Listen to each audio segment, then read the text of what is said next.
আজকে সকালটা শুরু হলো বাবার নাম দিয়ে, অর্থাৎ ভোলেনাথের নাম দিয়ে। এখন শীতকাল, তাই ঘুম থেকে ওঠার পর বিছানা গোছানোর সাথে এই র্যাকগুলো গোছানোও ভীষণ প্রয়োজন। সুন্দর করে গুছিয়ে এক সাইডে রাখা। এবং সকালবেলা উঠেই আমি আজ সকাল সকাল জামাকাপড় কেচে নিয়েছিলাম, কারণ জামাকাপড় আমি একটু সকালের দিকেই কাচি, তাতে ভালো হয়।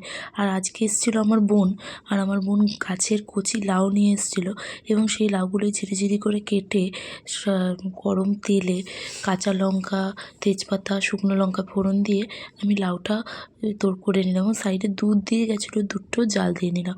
আর আমার হাজব্যান্ড গেছিলো বাজারে, বাজার থেকে টাটকা সবজি নিয়ে এসছে, টাটকা মাছ নিয়ে এসছে, তো সেটাই রান্না করব। এবং তৈরি করেছিলাম ফুলকপিগুলো ভালো করে কেটে একটু ভেজে নিয়েছিলাম, এবং মাছও ভেজেছিলাম। মাছের তেলেই ফুলকপি আলু ভালো করে ভেজে নিয়েছি, কারণ তেলটা আবার কোথায় রাখবো, তাই ওখানেই ভেজে নিয়েছি। আর একটু তেল ছিল, সেটা দিয়ে আর সাথে আর একটু কিছু তেল অ্যাড করেই আমি ফোড়নে দিয়েছিলাম তেজপাতা, শুকনো লঙ্কা, সাদা জিরে।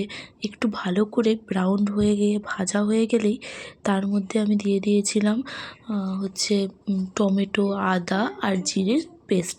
সাথে আমি একটু শুকনো লঙ্কাও পেস্ট করেছি, এবং দুটো কাঁচা লঙ্কাও পেস্ট করেছি। কাঁচা লঙ্কায় তেমন একটা ঝাল ছিল না, তবুও পেস্ট করেছি সুগন্ধিটা যদি ভালো আসে। এবং সাথে আমি কিছু কাঁচা লঙ্কা আবার চিড়েও অ্যাড করেছি। মশলাটা ভালো করে কষানোর জন্য আমি একটু ওয়েট করেছিলাম। ভালো করে কষানোর পর এরপরে আমি সাথে ফুলকপি আলুটা দিয়ে দিয়েছিলাম। ফুলকপি আলুটা আমার আগেই ভেজে রাখা ছিল। এই দেখুন আমার মশলা মোটামুটি ভালোই কষে গেছে। তারপরে আমি ফুলকপিটা আর আলুটা অ্যাড করেছিলাম, এবং ভালো করে সেটাকে কষিয়ে নিয়েছিলাম। ফুলকপি আলু তো আমার আগেই ভাজা ছিল, মশলাটাও ভালো করে ভেজে তারপরে ফুলকপি আলু ভালো করে একটুখানি অ্যাড করে নিয়ে ভালো করে কষিয়ে তারপরে আমি এর মধ্যে ঢালবো পরিমাণ মতো জল। কারণ আজকে বাড়িতে আমার বোনও এসছে, সাথে আমার দিদিভাইদের বাড়িতেও একটু তরকারি আমি পাঠাবো, তার জন্য একটু তরকারিটা একটু বেশিই করেছিলাম, নাহলে অন্য সময় তো অল্প করি। এবার দেখুন ভালো করে কষানোর পর আমি পরিমাণ মতো জল দিয়ে দিলাম, যতটা প্রয়োজন হয় জলের।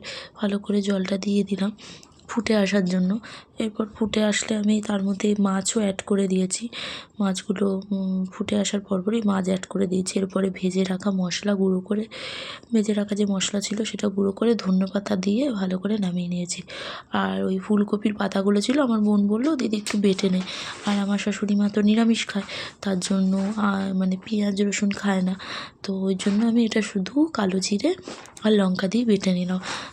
এমনিতেও বাটা যায়, অনেকে মিক্সিতেও পেস্ট করে নেয়, কিন্তু আমি দেখলাম যেহেতু অল্পই আছে একটা ফুলকপির পাতার, ওই জন্য আমি একটুখানি পাটাতেই বেটে নিলাম। যাই হোক, খুব ভালো হয়েছিল। পরে শুনলাম এটা খেতে আমার বোন, হাজব্যান্ড সবাই বলছিল। তো যেরকমই হয়েছে আমি আবার দিদিভাইয়ের বাড়িতেও একটু পাঠিয়েছি, যেইটুকুনি কি হয়। অল্পই হয়েছিল, তার মধ্যে আবার একটু দিদিভাইদের বাড়িতেও পাঠিয়েছিলাম। আজকে দিদিভাইদের বাড়িতে একটু তরকারি যে পাঠিয়েছিলাম, তো শুধু তরকারি পাঠাবো, সাথে একটু লাউ আর একটু এই পাতা বাটাও পাঠিয়েছিলাম। তো শিলনোড়ায় বাটা খেতে কিন্তু ভালোই লাগে। আর এদের দেখুন, এটা হচ্ছে মোস্ট ইম্পর্টেন্ট কাজ রান্নার পরে, এই গ্যাসটা পরিষ্কার রাখা। আমি সবসময় এটা আমার না করলে হয়ই না।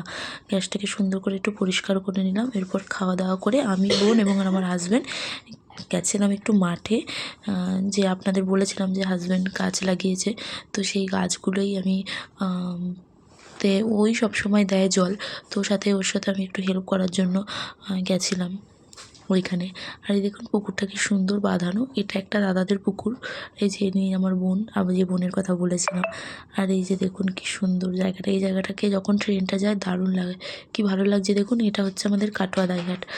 কাটোয়া থেকে ট্রেনটা আসছে, হাওড়ার উদ্দেশ্যে যাবে, পরের স্টেশন হচ্ছে দাইহাট। এরপরে ট্রেনটা, এই যে গাছগুলো দেখছেন, এই গাছগুলোতে জল দেওয়ার জন্যই মেন আসা। জল না দিলে তো গাছ ধরুন শুকিয়ে যাবে।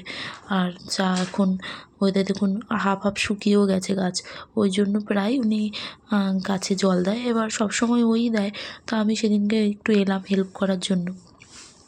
অনেক কটাই গাছ লাগিয়েছে, গাছে একটু জল দেওয়া প্রয়োজন, না হলে তো মানে নতুন গাছ লাগিয়েছে, গাছগুলো তো মাটিতে আটকাতে মানে মাটিতে বসতেও সময় লাগে, তো একটু জল দেওয়া প্রয়োজন।